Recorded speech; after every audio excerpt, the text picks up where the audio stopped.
Jemaat yang dikasihi Tuhan, Airena, salam sejahtera dalam Tuhan Yesus Kristus. Kembali bersama dengan saya dalam Renungan Eklesion, dan kita masih akan merenungkan kembali firman Tuhan dalam Injil Lukas pasal 8 ayat 22-25 mengenai mempercayai Kristus di tengah badai kehidupan. Saya akan melanjutkan renungan kita pada bagian yang kedua ini, yang adalah bagian akhir, bahwa saat kita dihantam oleh badai kehidupan, kita harus mempercayai Tuhan Yesus yang adalah Tuhan atas semua badai kehidupan. Saya akan membaca kembali Injil Lukas pasal 8 ayat 22-25. Demikian firman Tuhan. Pada suatu hari Yesus naik ke dalam perahu bersama-sama dengan murid-muridnya, dan ia berkata kepada mereka, "Marilah kita bertolak ke seberang danau." Lalu bertolaklah mereka. Dan ketika mereka sedang berlayar, Yesus tertidur. Sekonyong-konyong turunlah taufan ke danau, sehingga perahu itu kemasukan air dan mereka berada dalam bahaya. Maka datanglah murid-muridnya membangunkan dia, katanya, "Guru, Guru, kita binasa." Ia pun bangun lalu menghardik angin dan air yang mengamuk itu, dan angin dan air itu pun reda dan danau itu menjadi teduh. Lalu katanya kepada mereka, "Di manakah kepercayaanmu?" Maka takutlah mereka dan heran. Lalu berkata seorang kepada yang lain, "Siapa gerangan orang ini, sehingga ia memberi perintah kepada angin dan air, dan mereka taat kepadanya?" Jemaat yang dikasihi Tuhan, karena Tuhan Yesus adalah Tuhan atas segala sesuatu, dan bahwa Dia adalah Tuhan atas badai kehidupan, maka saat badai menghantam kehidupan kita, kita harus mempercayai Tuhan Yesus, Sang Juru Selamat itu. Kebenaran ini datang dari pertanyaan Tuhan Yesus di dalam teks tadi. Di manakah kepercayaanmu? Saat para murid mengalami kepanikan dalam menghadapi badai, Tuhan Yesus tidak hanya menghardik badai dan gelombang itu, tetapi Tuhan Yesus juga menegur ketidakpercayaan para murid. Berbicara tentang ketidakpercayaan kepada Tuhan, kalau kita mau jujur, seperti yang dialami oleh para murid, ternyata kita juga sering tidak sungguh-sungguh mempercayai Tuhan. Mari perhatikan bahwa badai kehidupan itu seringkali menyatakan bagaimana sesungguhnya kita tidak sungguh-sungguh percaya kepada Tuhan. Dalam keadaan baik-baik saja tanpa badai dalam kehidupan ini, kita bisa kelihatan begitu beriman, tenang, dan saleh. Tetapi seringkali tidak saat kita menghadapi badai kehidupan. Perhatikan bagaimana para murid dapat tenang di tengah danau yang sedang dalam keadaan normal tanpa badai. Sebelumnya mereka adalah orang-orang yang sudah berpengalaman berlayar. Mereka telah mengalami badai di danau ini berkali-kali. Mereka ahli dalam menangani perahu mereka di perairan yang bergejolak. Awalnya mereka mungkin berpikir, tidak masalah, kami bisa mengatasi badai ini. Tetapi badai yang mereka alami tersebut membawa mereka ke batas kemampuan mereka sendiri dan menunjukkan kepada mereka bahwa mereka begitu lemah dan tidak berdaya menghadapi bahaya besar itu. Seringkali Kristus menunjukkan kepada kita bagian-bagian dari hidup kita yang tidak kita miliki. Tuhan menggunakannya untuk mengungkapkan area baru di mana kita perlu belajar untuk mempercayainya. Kita semua harus mengetahui kelemahan kita agar kita dapat mengandalkan kekuatan Tuhan. Badai seringkali menunjukkan kepada kita hal-hal yang tidak dapat kita lihat di waktu hidup kita dalam keadaan tenang-tenang saja. Jemaat yang dikasihi Tuhan, badai dalam kehidupan itu seringkali menyingkapkan pandangan kita yang keliru tentang masalah yang sedang kita hadapi. Para murid berteriak, "Guru, guru, kita binasa." Mereka semua mengira akan mati tenggelam. Tetapi tunggu dulu. Sebab mereka bersama-sama dengan Tuhan Yesus. Siapakah Tuhan Yesus? Dia adalah Mesias yang dijanjikan Allah. Tidak masuk akal untuk berpikir bahwa kerajaan mesianik Allah yang telah lama ditunggu-tunggu bisa tenggelam ke dasar danau Galilea. Tetapi dalam kepanikan mereka, para murid memiliki pandangan yang keliru tentang masalah tersebut. Tidak semua ketakutan itu salah. Tetapi Yesus menegur para murid karena ketakutan mereka berlebihan. Beberapa ketakutan berguna karena ketakutan bisa membuat kita berhati-hati demi keselamatan kita. Terkadang rasa takut membuat kita segera bertindak untuk menyelamatkan hidup kita sendiri atau nyawa orang yang kita kasihi yang berada dalam bahaya.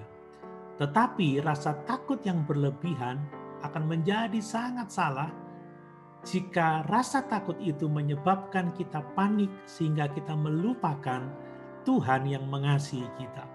Kita melupakan janji-janji Tuhan untuk memelihara kita. Jika kita begitu fokus pada masalah sehingga kita tidak dapat melihat kendali Tuhan atas masalah kita, maka kita tidak sungguh-sungguh mempercayainya. Jemaat yang dikasihi Tuhan, badai kehidupan mengungkapkan pandangan kita yang keliru tentang diri kita sendiri. Perhatikan murid-murid berkata, "Guru, guru, kita binasa." Kata kita itu tentunya termasuk Tuhan Yesus. Tetapi saya tidak yakin bahwa para murid sungguh-sungguh memperhatikan Tuhan Yesus. Mereka tidak berkata, "Hai teman-teman, jika kita tidak dapat selamat dari badai gelombang ini, maka Mesias, Juru Selamat akan mati." Tidak, saya pikir tidak seperti itu. Sesungguhnya yang pertama dan terutama para murid pikirkan, khawatirkan adalah nyawa mereka sendiri. Badai memiliki cara untuk mengungkapkan fokus diri kita. Kita dapat tampil di depan umum, memperdulikan orang lain, sampai pada akhirnya kita menyadari bahwa apa yang kita lakukan untuk orang lain itu merugikan diri kita.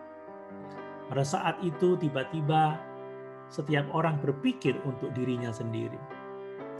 Mereka mengasihi diri sendiri, dan itu adalah tanda yang pasti bahwa kita memiliki pandangan yang keliru tentang diri kita sendiri. Setiap kali kita mengasihi diri sendiri, kita terlalu fokus pada diri kita sendiri. Kita perlu berhenti sejenak untuk memikirkan dan melihat apa yang telah Tuhan lakukan bagi kita. Dia teladan bagi kita supaya kita tidak menjadi orang-orang yang egois. Jemaat yang dikasihi Tuhan, badai juga mengungkapkan pandangan kita yang keliru tentang Tuhan Yesus. Para murid bertanya-tanya dan dengan terheran-heran, siapa gerangan orang ini? Itu adalah masalah para murid. Mereka benar-benar tidak menyadari siapa Yesus itu. Jika mereka benar-benar tahu, mereka tidak akan begitu heran dengan apa yang terjadi. Sungguh mereka meremehkan kuasa Tuhan Yesus. Nah, kita melakukan hal yang sama saat mengalami kepanikan dalam menghadapi badai kehidupan. Kita mencoba memecahkan masalah kita dengan kekuatan kita sendiri, kita melakukan banyak hal untuk menyelesaikannya, tetapi seringkali kita melupakan kuasa Tuhan kita Yesus Kristus. Pandangan kita yang salah tentang masalah dan tentang diri kita sendiri mengaburkan penglihatan kita sehingga kita gagal untuk dapat melihat pribadi Tuhan Yesus Kristus yang luar biasa itu. Meskipun Lukas tidak menyebutkannya, catatan Markus memberitahu kita bahwa para murid, kemungkinan besar itu Petrus, juga berkata, "Tuhan, tidakkah Engkau peduli bahwa kita akan binasa?" Dalam masa pencobaan yang berat, mudah bagi kita untuk meragukan kepedulian Tuhan yang penuh kasih itu bagi kita. Itu sebabnya dengan iman kita harus selalu menegaskan dua hal dalam kita menghadapi pencobaan, yaitu kedaulatan Tuhan dan kasih-Nya yang besar kepada kita. Jadi kita sering berpikir bahwa kita percaya kepada Tuhan sampai badai kehidupan itu datang. Badai mengungkapkan kepada kita bagaimana sebenarnya kita tidak sungguh-sungguh percaya kepada Tuhan. Itu sebabnya mari kita waspada dan selalu mau dikoreksi oleh firman Tuhan. Jemaat yang dikasihi Tuhan, badai yang kita hadapi dalam hidup ini seharusnya dapat menguatkan kita untuk percaya pada Tuhan yang berkuasa atas segala badai kehidupan.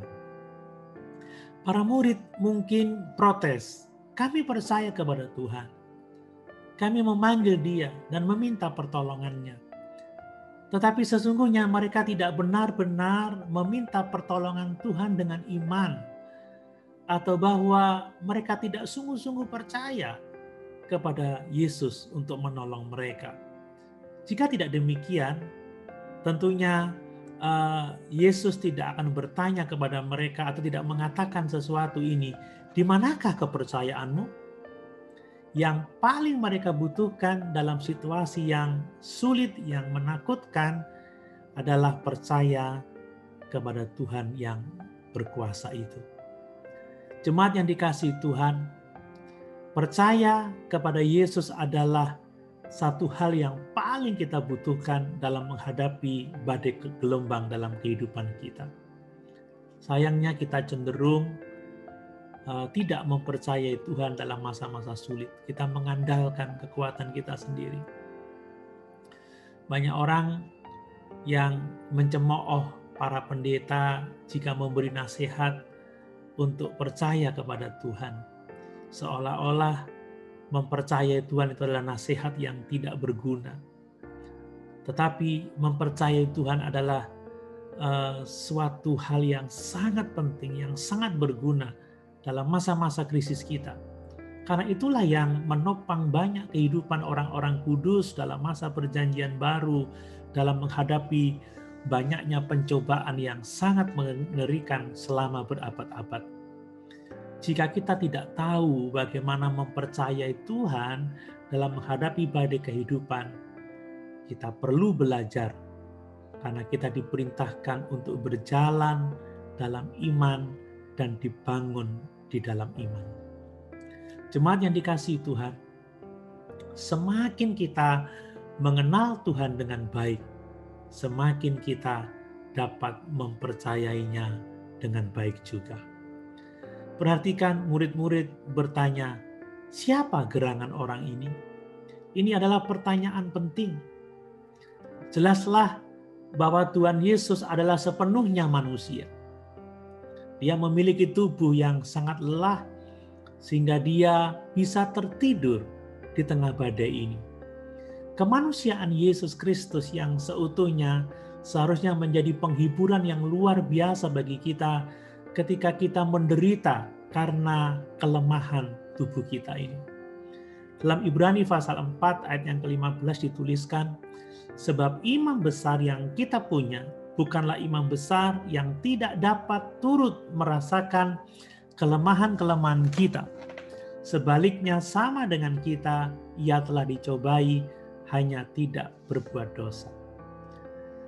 Kita mempunyai Tuhan yang sepenuhnya manusia, tetapi tidak hanya sepenuhnya manusia, Dia juga sepenuhnya Allah. Dia hanya perlu mengatakan sepatah kata dan angin ribut itu akan berhenti, dan ombak yang menderu-deru itu langsung menjadi tenang. Sama seperti kemanusiaan penuh dari Tuhan Yesus yang menguatkan kita, karena Dia dapat memahami kelemahan kita dan sanggup menolong kita.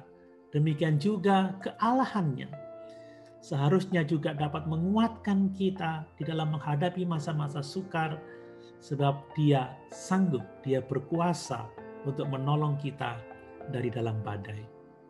Tidak ada yang terlalu sulit bagi Tuhan yang berkuasa. Tidak ada kekuatan apapun juga yang dapat melawan kehendak-Nya.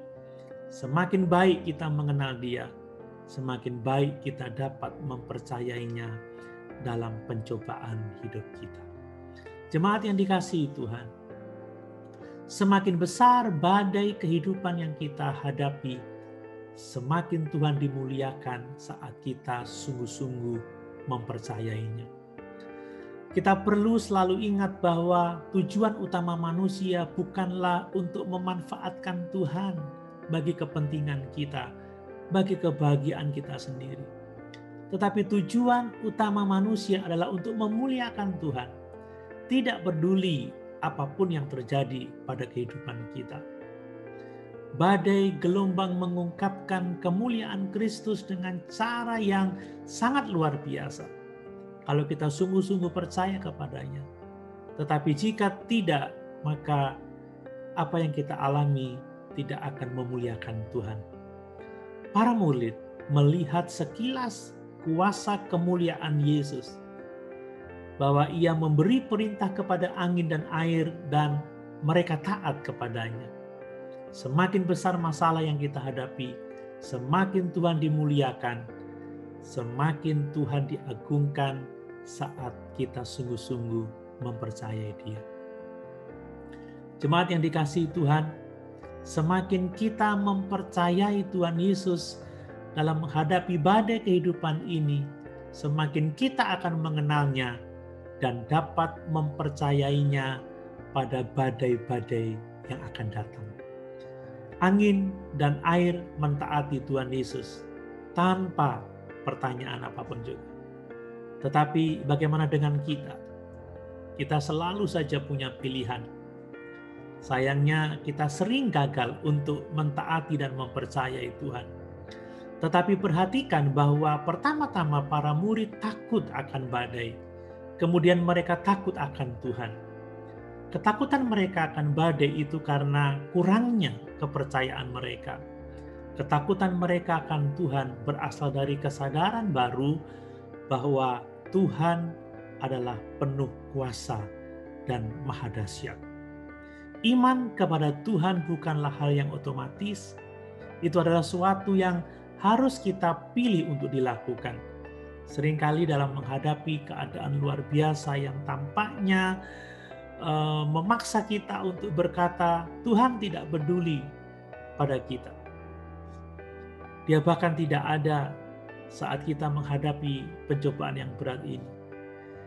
Untuk menghadapi itu, kita seringkali harus kembali ke dalam sejarah yang tercatat dalam kitab suci, di mana kita membaca tentang kesetiaan Tuhan kepada umat-Nya dalam situasi yang sangat sulit. Jika kita secara aktif mempercayai Tuhan Yesus dalam pencobaan kita saat ini, iman kita akan diperkuat untuk mempercayainya di dalam menghadapi badai gelombang kehidupan yang akan datang. Haleluya! Tuhan Yesus memberkati.